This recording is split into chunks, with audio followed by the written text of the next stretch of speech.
it's me Afzal Ahmad. Welcome to my YouTube channel by Perspicacious Institute of Excellence. So viewers, जैसा कि आपको पता है कि लास्ट लेक्चर में हमने सीखा था number, it's type, it's properties. So आज हमारा टॉपिक है rational number and irrational number. Rational और इरेशनल को हमने पिछले लेक्चर में थोड़ा डिस्कस किया था. आज हम इसको डिटेल में पढ़ेंगे कि रैशनल किसको कहते हैं और इरेशनल किसको कहते हैं. तो यहाँ पे मैंने डेफिनेशन लिखी है रैशनल की और इरेशनल की. तो पहले फर्स्ट हम डिस्कस करेंगे रैशनल नंबर को. Expressed in a form of p upon q. First ऐसे नंबर जिनको हम फ्रैक्शनल फॉर्म में लिख सकें. मींस कोई भी नंबर हो उसको हम फ्रैक्शनल फॉर्म में लिखें, p अपॉन q फॉर्म में लिखें. जैसे कि मैंने लिखा है 1 अपॉन 2, 2 अपॉन 5, 3 अपॉन 7. ऐसे नंबर्स को हम क्या कहते हैं? Rational number and irrational number. So हमें यहां से हमें आइडेंटिफाई करना है कि रैशनल किसको कहते हैं और इरेशनल किसको कहते हैं. Where p and q belongs to integer. p and q क्या है? आपके इंटीजर्स हैं. So integers, set of integers होता है आपका 0 plus minus 1 plus minus 2 plus minus 3 and so on. आपके p एंड q जो नंबर्स हैं वो आपके इंटीजर्स होते हैं. जो भी नंबर्स हम लेते हैं वो सेट ऑफ इंटीजर से लेते हैं, रैशनल के हों या इरेशनल के हों. And q not equal to 0 means q जो है डिनोमिनेटर वो आपका 0 ना हो. अगर वो आपका q 0 हो जाएगा तो वो नंबर आपका ना रैशनल की कैटेगरी में होगा ना इरेशनल की कैटेगरी में होगा.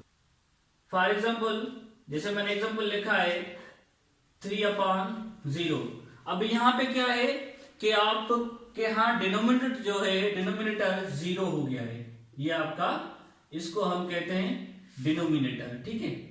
सो अगर डिनोमिनेटर 0 हो जाए तो वो नंबर आपका रेशनल और रैशनल की कैटेगरी में नहीं आता. तो इसको हम कहेंगे कि ये नंबर जो है आपका वो रैशनल भी नहीं है और इरेशनल भी नहीं है.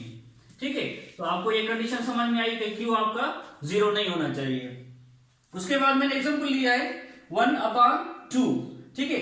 1 अपॉन 2, जैसे मैंने कहा p अपॉन q, ये आपके वेरिएबल्स हैं, ये चेंज होते रहते हैं. फॉर एग्जाम्पल p की जगह हमने कौन सा वैल्यू लिया है 1, q की जगह कौन सा वैल्यू लिया है हमने 2.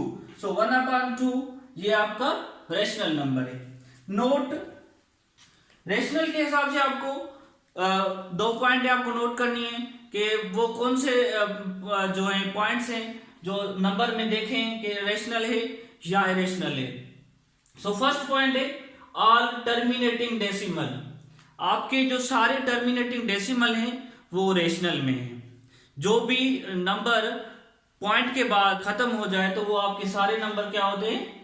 रैशनल. दूसरे रिपीटिंग डेसिमल, ऐसे नंबर जो नॉन टर्मिनेटिंग हो और रिपीटिंग हो तो वो आपके रैशनल की कैटेगरी में काउंट होते हैं. जैसे मैंने एग्जांपल लिखा है 4 अपॉन 5. 4 अपॉन 5 को हमने डिवाइड किया तो आपको जवाब मिला 0.8. ये आपका टर्मिनेटिंग डेसिमल है. कौन सा नंबर है? Terminating decimal. ठीक है. तो इसको भी आप रैशनल कहेंगे. दूसरा एग्जांपल मैंने लिया है 1 अपॉन 3, तो उसका जवाब आपको मिला है 0.33. तो आप इसको ऐसे भी लिख सकते हो 0.3 के ऊपर बार देंगे तो ये आपका ऐसे नंबर, यहाँ इसको ऐसे लिखो, यहाँ इसको लिखो. ठीक है. तो ये आपका रिपीटिंग नंबर है तो इसको भी आप रैशनल कह सकते हैं. ओके. ठीक है. ये आपका था रैशनल. जो पॉइंट्स मेन थी वो मैंने आपको समझा दी कि रैशनल की कौन सी पॉइंट होती है. अब चलते हैं इरेशनल की कौन सी पॉइंट होती है, इरेशनल नंबर आपके कौन से होते हैं. Not expressed in form of p upon q. ऐसे नंबर जिनको हम p अपॉन q फॉर्म में एक्सप्रेस ना कर सके उनको हम इरेशनल नंबर कहते हैं. Same p and q belongs to z and Q not equal to 0, denominator आपका 0 के बराबर ना हो। फॉर एग्जाम्पल लिया है 2/7, p की जगह कौन सा वैल्यू लिया है हमने 2 और q की जगह 7, तो ये आपका इरेशनल है। इरेशनल की नोट कर लें, आपकी पॉइंट कौन से हैं, कौन कौन से नंबर आपके इरेशनल्स होते हैं। ऑल नॉन टर्मिनेटिंग डेसिमल, जो पॉइंट के बाद खत्म ना हो वो आपके सारे इरेशनल में आ जाते हैं। दूसरे वो कौन से नंबर हैं, नॉन रिपीटिंग डेसिमल, जो पॉइंट के बाद रिपीट ना हो उनको हम कहते हैं इरेशनल नंबर्स। कुछ एग्जांपल लिए हैं मैंने, उसको डिस्कस करते हैं। जैसे 2/7 को अगर हम डिवाइड करेंगे तो जवाब क्या मिलेगा आपको 0.28571 डैश डैश, ये आपका इनफाइनाइट नंबर है, ये चलता रहेगा। ठीक है। दूसरा एग्जांपल है 3/7, उसका जवाब मिला है हमें 0.4254287 अप टू डैश डैश। इनकी डिवीजन भी आपकी खत्म नहीं हो रही, ये भी इनफाइनाइट नंबर तक है। दूसरा है √2, √3, √5, पाई, ई, ये सारे आपके इरेशनल नंबर्स हैं। सो एक बात याद कर लें कि यहां पे मैंने पाई का वैल्यू लिखा है, ठीक है, पाई इक्वल टू 22/7। अगर यहां पे हमने लिखा है 22/7, इसको हमने p/q फॉर्म में भी लिखा है, फिर हम इसको इरेशनल में क्यों काउंट कर रहे हैं, ये याद कर लें। 22/7 ये इसकी एस्टिमेटेड वैल्यू है, एस्टिमेटेड वैल्यू या अप्रोक्सीमेट वैल्यू है इसकी।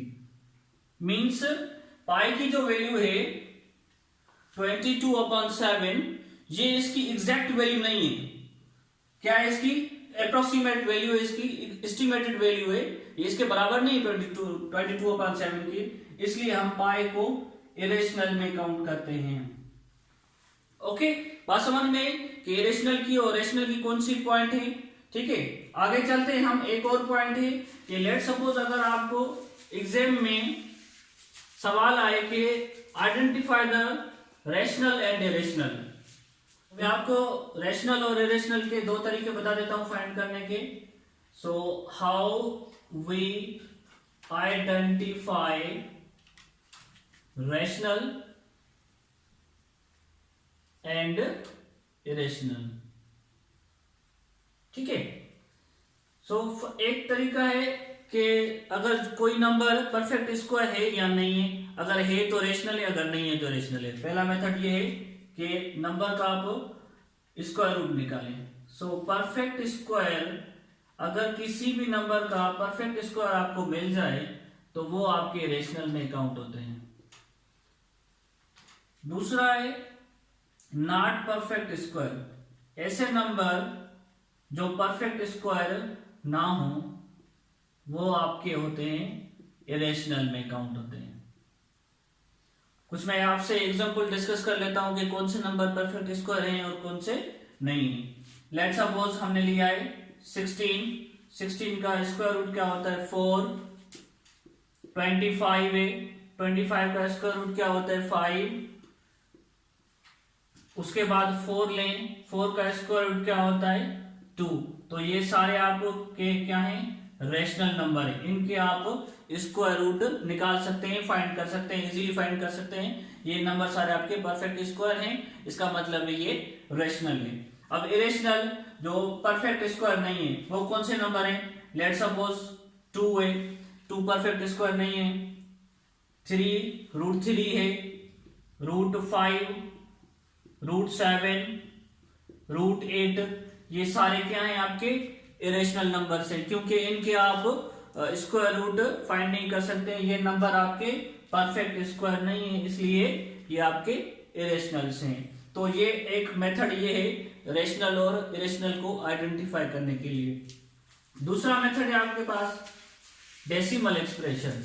अगर लेट सपोज एग्जाम में आपको जो है सब क्वेश्चंस आ जाएं, डेसिमल नंबर गिवन हो और कहे कि identify the rational and irrational, तो आप with the help of decimal expression आप इजीली उसको करेक्ट कर सकते हैं।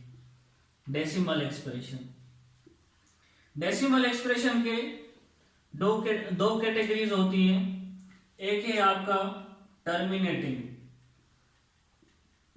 टर्मिनेटिंग डेसिमल, ऐसे नंबर जो पॉइंट के बाद खत्म हो जाए। एग्जांपल 0.25 पॉइंट के बाद खत्म हो गया, टर्मिनेट हो गया, तो ये ऐसे सारे नंबर आपके रेशनल होते हैं। और दूसरा है आपका डेसिमल एक्सप्रेशन का दूसरी जो कैटेगरी है वो है नॉन टर्मिनेटिंग, ऐसे नंबर जो पॉइंट के बाद खत्म ना हो। फॉर एग्जांपल 0.2467 अप टू टेस्टिस, ये सारे आपके नंबर इरेशनल में आ जाते हैं। ठीक है, सो नॉन टर्मिनेटिंग की दो कैटेगरीज होती हैं। एक होता है नॉन टर्मिनेटिंग, एक तो नॉन टर्मिनेटिंग हो और नॉन रिपीटिंग भी हो। नॉन रिपीटिंग, फॉर एग्जांपल 0.2647, ठीक है, 6 अप टू सो ऑन, ऐसे नंबर आपके सारे इरेशनल्स होते हैं। ठीक है, दूसरी इसकी कैटेगरी है नॉन टर्मिनेटिंग की। एक तो नॉन टर्मिनेटिंग हो और रिपीटिंग हो, मतलब खत्म भी ना हो और रिपीटिंग डेसिमल भी हो।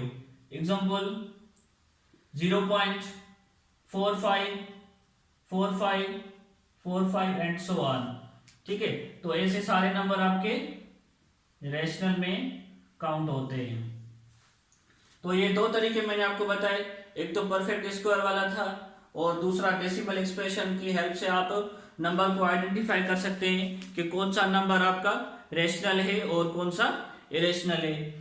आई होप कि आपको जो आज का लेक्चर समझ में आया होगा। सो इंशाल्लाह कमिंग जो है लेक्चर है एक नए टॉपिक के साथ हाजिर होंगे। So thank you so much for watching my YouTube channel.